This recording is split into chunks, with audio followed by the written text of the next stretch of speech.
位が狙われる。悪女みんなの陰謀。O, Dugar, ikaw ito, ha? Tingnan mo. Ang cute-cute kamukha ni Dugan. Kaya mo rin drawing si Laila? Oo, basta tutulungan Tom, mo. ano ginagawa mo dyan, ha? Ah, ikaw pala, Sadie? Hello, Tom. Gusto mo makapaglaro sa amin? Oo nga, laro tayo. O sige. Huwag, Tom. Huwag. Pag sinabi kong huwag, ha? Ha? Opo, Ma. Dapat mong malaman na pangit makipaglaro sa kanila, Tom. Ha? Ay, hindi po yata. Nag-drawing kami. Dahon na ginagamit namin. Di ba nakakatuwa ito, Sadie? Ma'am, pwede po ba makapaglaro sa amin si Tom? Hindi sabi pwede. Ano ba, ha? Ayoko sabi, hindi bagay makipaglaro sa inyo ang batang ito. Ano? Halika na, Tom. Sabi na halika na eh. Pero kasi po... Hindi ka pa makikinig sa akin, bata ka, ha? Halika na, sabi!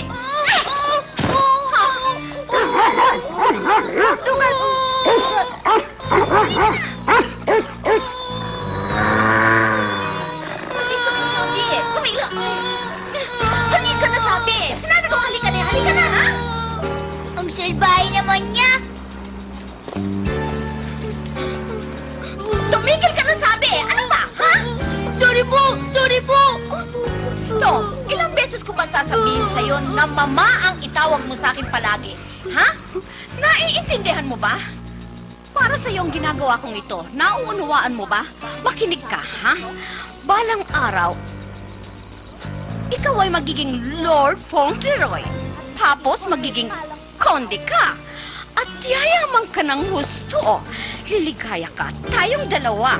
At sasagana ang ating buhay. Naiintindihan mo ba, Tom? Ha? Ha? Akong bahala kay Cedric. Akong bahala sa kanya. Ano? Sinampal niyang anak niya? Aba, Oo eh. Takot na takot nga ako eh. Ayoko sa kanya. pambihira naman ang nanay na yun. Ay, mahirap nga paniwalaan na may magulang na ganoon. Ako, hindi ako sinasampal ni Mami. Ang lola ko rin. Dapat lang naman ah. Kawawa naman si Tom. Sana mabait siya kay Tom.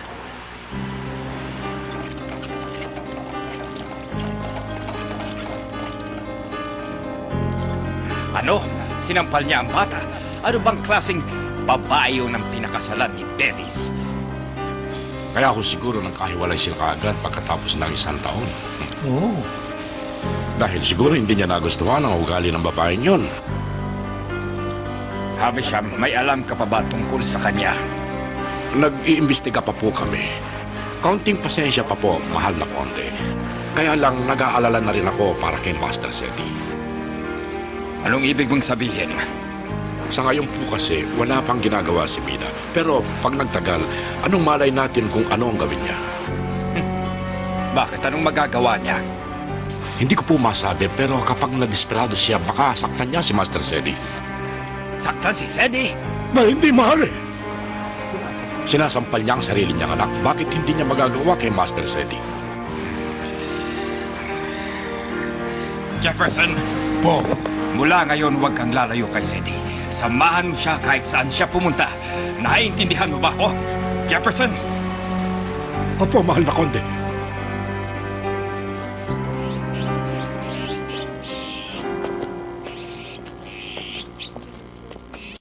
Sedi, Po?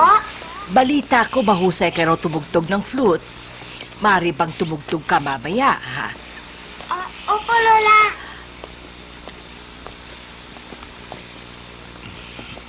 Lola, ano po ba yung ginagawa nila? Bakit sila sunod na sunod? Sobra naman ang mga ito, ah. Po? Halika, Sedi. Biruin natin sila.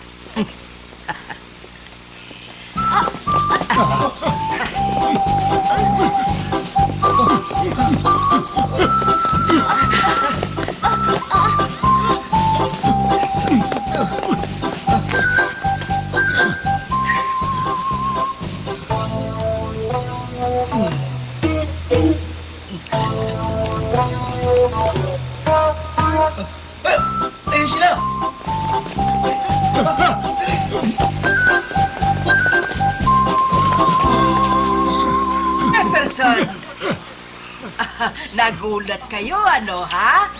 Akala nyo Ipagpamanin po ninyo. Lola, bakit po ba? Sedi, mula ngayon, lagi mong ipaalam sa iba kung may pupuntahan ka. Huwag kang lalakad na mag-isa. Bakit po? Para yun sa kabutihan mo, Apo. fb.com/Oramat.Nakambihira. Madam, nagpapaalala lamang ako na huwag ninyong sasaktan si Master Sedi. Huh? Ano ba yung pinagsasasabi mo, Havisham? Ha? Kinalulungkot ko pong sabihin sa inyo na kapag sinaktan ninyo si Master Sedi, hindi namin kayo mapapatawad, Madam. Ha? Hindi mo ako mapapatawad? Ha? Alam mo ba kung sino ang kausap mo, ha? Bakit? May ginawa na ba ako kay Sedi? Nasaan ang preba mo? Wala pa nga. Wala pa. Eh, wala pala. Di wag ka nang kumibo dyan. Sabihin mo sa akin, kailan ba makikipagkita ang biyanan ko? Ha? Nag-iimbestiga pa kami, kaya maghintay lang muna kayo. Sobra namang investigasyon yan. Kailan ako maghihintay? Abogado ka, hindi ba? Alam mong tunay ang katibayang ito, hindi ba? Kailan ako maghihintay?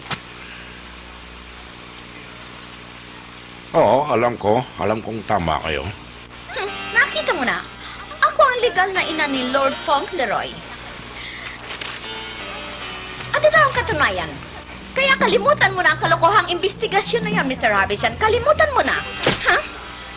Sabihin mo sa biyanan ko, nakalimutan nyo na si Sedi at kami ang magiging kaibigan ninyo. Ha, Mr. Havisham?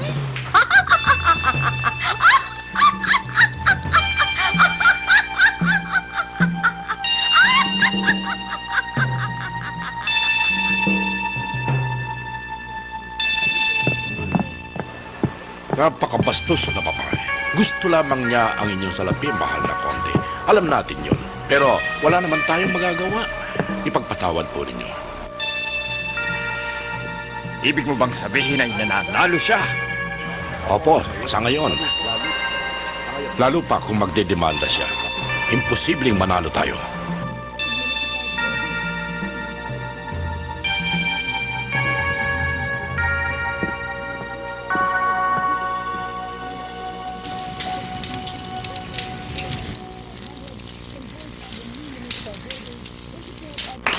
Sige po, Lola. Uumpisa ako na po.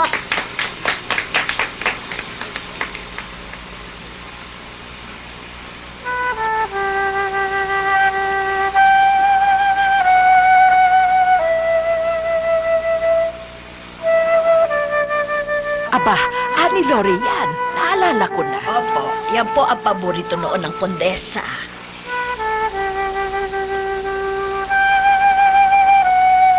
Natutuhan po yan ni Master Cedric mula kay Miss Annie. Siya nga, mula kay Ani?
Jefferson!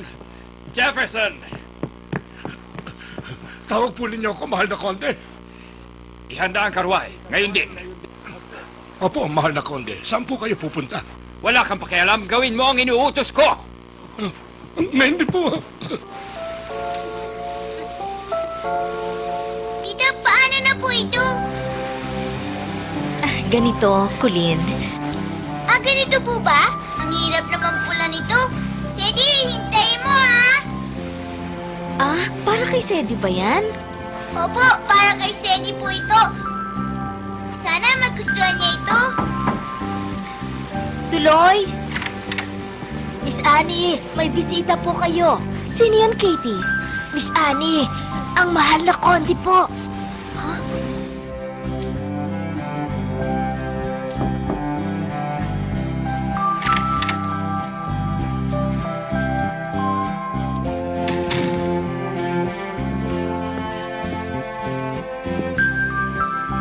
HD encode by Carlolo 16. Tuloy po kayo, mahal na Kondi. Opo po kayo.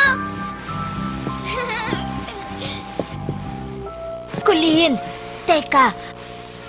Ipagpaumanhin po ninyo. Ay, ang gagandang bulaklak. Nadala ko para sa inyo. Pinitas ko mula sa aming hardin. Naku, maraming salamat po. Katie? Oho, ilalagay ko na agad sa florera. Halika, Kulin. Bye-bye po. Sige, Iha.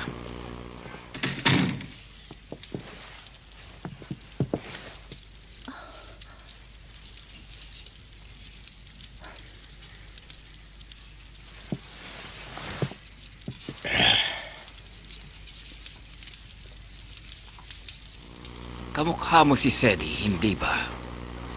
Sabi po nila, pero palagay ko, mas kamukha niya ang kanyang daddy at ikinatutuwa ko yon. Oo, Annie. Kamukha nga ni Sedi si James.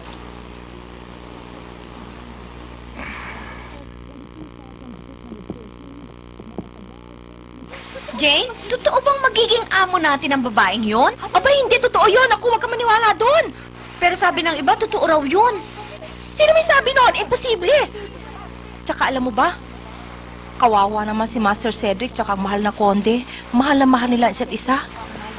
Ay naku, tigil nyo na nga ang chismis na yan. Alam mo ba kung bakit ako naririto? Oo nga ho, pero Ayon sa mga huling pangyayari ay hindi ko maaaring maging tagapagmana si Sedi. Ayon sa batas, ang walang modong babaeng yun at ang kanyang anak ay may higit na karapatan. mahal na Conde, mahal rin naman ho niya ang kanyang anak gaya ng pagmamahal ko kay Sedi. Hindi ho ba totoo yun, mahal na Conde? At isa pa po, asawa siya ng inyong panganay. Kaya ang kanyang anak ang dapat na maging Lord Fauntleroy, hindi ang aking anak. Ani, tapatin mo ko. Ayaw mo bang maging konde ng Dorincourt si Sedi? Karangalan po na maging konde. Nauunawaan ko po yun. Pero higit sa lahat, gusto kong maging matapang, mabait, matalino, at tapat ang aking anak. Gaya ng kanyang minamahal na ama. At hindi katulad ng kanyang lolo, ganoon ba? Hindi po. Pareho lang po kayo ni James. Ako? Opo. Dinala ninyo ako ng magagandang bulaklak. Kaya palagay ko, malinis ang inyong puso. Iyon ang dahilan kung bakit labis kayong iginagalang ni Sedi, mahal na Conde.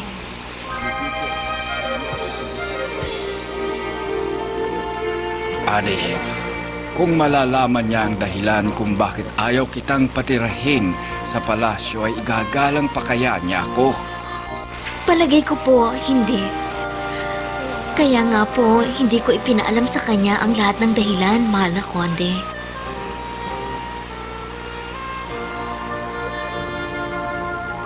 Galit kasi ako sa'yo, pinagsilosan kita. Nagkamali ako. Isa akong matandang matigas ang ulo. Pero nagbago na ako. Kaya nga ako nakikipag-usap sa'yo para gumaan ang aking konsensya. Ani, mahal ko ang aking apo. At alang-alang kay Sedi, patawarin mo na sana ako. Tinitiyak ko sa iyong anuman ang mangyari sa hinaharap, hindi ko siya pababayaan.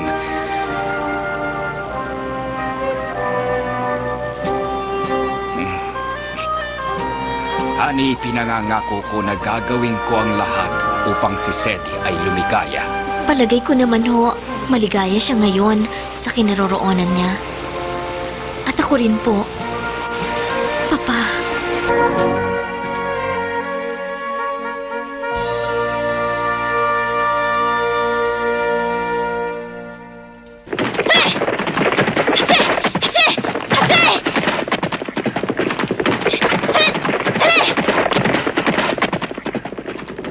Saan nagpunta si Sedi? Sabi po ni Master Cedric, pupuntahan daw po niya ang bundok na inakyat ninyo noon. Palagay ko po napakaganda ng kanyang mga alala tungkol sa lugar na yun. Sedi. Jefferson! Opo. Ang kabayo ko. Dali, ihanda mo si Selim.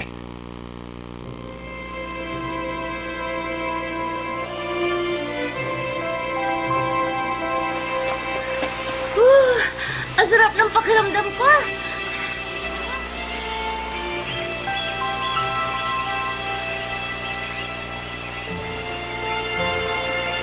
Wilkins, Po, noon ako mga bayo kasama si Lolo. Nagkwentuhan kami ng matagal na matagal. Tuwang-tuwa nga kaming dalawa ni Lolo nun eh. Hinangaan pa nga ako ni Lolo nun. Sabi niya, ang husay ko raw mga bayo. Sabi niya, ang galing-galing ko raw. Kaya nga, gustong-gusto ko ang lugar na ito. Ya! Bilis! Selim! Bilis! Ya! Ya! Bilisan mo pa! Ya! malamig na po, Master Cedric. Siguro po kailangan na tayong umuwi. Wilkins, sandali na lang. Sige na, Kasi ho, please.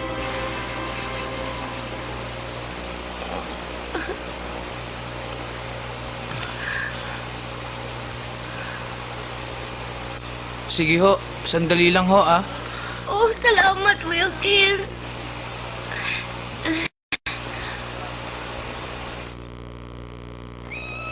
Ha?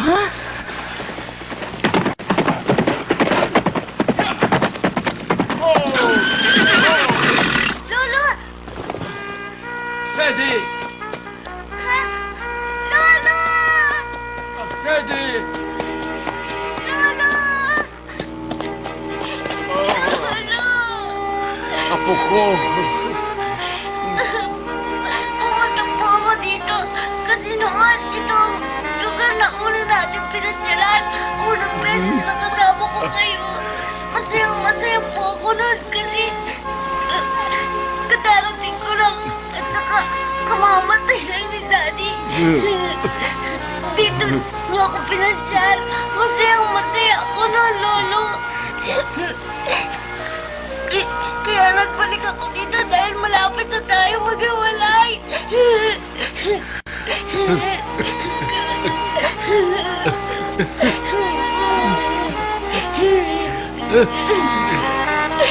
Sedi, apo.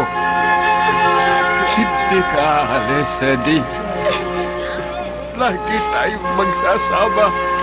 Lolo! Oh.